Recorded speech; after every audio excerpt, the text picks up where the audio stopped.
Direction la Côte d'Ivoire, Emmanuel Macron et l'Union européenne font planer le doute sur la victoire du président Alassane Dramane Ouattara à la présidentielle d'octobre 2020. Alors pour plus de détails, après le générique. Avant de commencer, abonnez-vous à la chaîne et activez la cloche de notification car cela va vous permettre de ne plus manquer les prochaines vidéos. Let's go!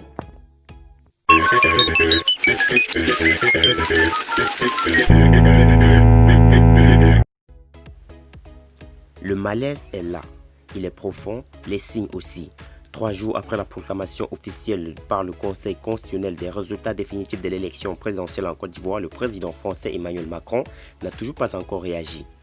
Il n'a non plus adressé de message de félicitations à son homologue ivoirien et pourtant, la profondeur et la solidité des relations entre la Côte d'Ivoire et la France ne sont plus à démontrer, tant elles remontent aux temps coloniaux. Pour tout dire, la porte de sortie d'Alassane Ouattara vers l'extérieur donne directement sur celle de l'Élysée. Certes, la Chine a félicité le président ivoirien pour sa victoire, le Tchadien Moussa Faki Mahamat, président de la Commission de l'Union africaine et ivoirien Jean-Claude Brou de la CEDEAO l'ont également fait. Mais à la vérité, que valent ces félicitations citées plus haut à côté de celles de la France ou de l'Union européenne qui restent les premiers partenaires au développement de la Côte d'Ivoire? 70% du cacao ivoirien sont destinés au marché des 27 États membres de l'Union européenne. Une élection dans notre pays sans la contribution financière de la France et de l'Union européenne est donc un processus électoral voué à l'échec. Le chef de l'État lui-même le sait qu'il n'a pas manqué de le remercier, notamment le lundi 9 novembre dernier lors de son adresse à la nation.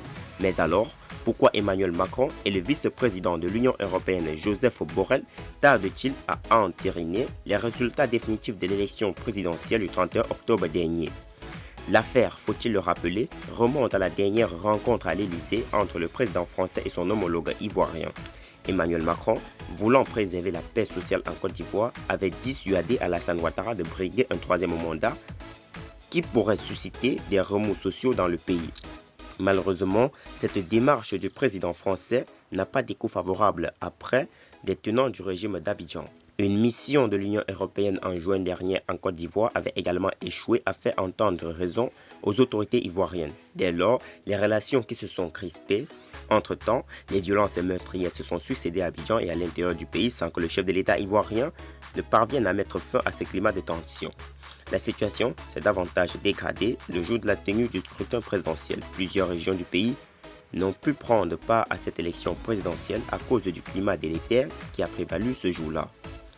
Comment alors la commission électorale indépendante a pu déclarer le candidat du RHDP vainqueur avec 94,27% de suffrages exprimés à un taux de participation de plus de 53% alors qu'en 2015, Ouattara avait obtenu 52% de taux de participation là où il n'y avait eu aucun incident dans le pays?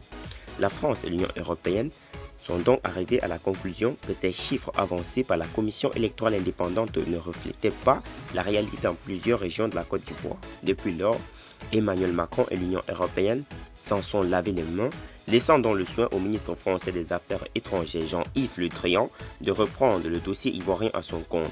Mardi à l'Assemblée nationale, le Breton a donné de la voix, sûr que dans les jours ou semaines, l'actualité politique ivoirienne va faire un bond en avant.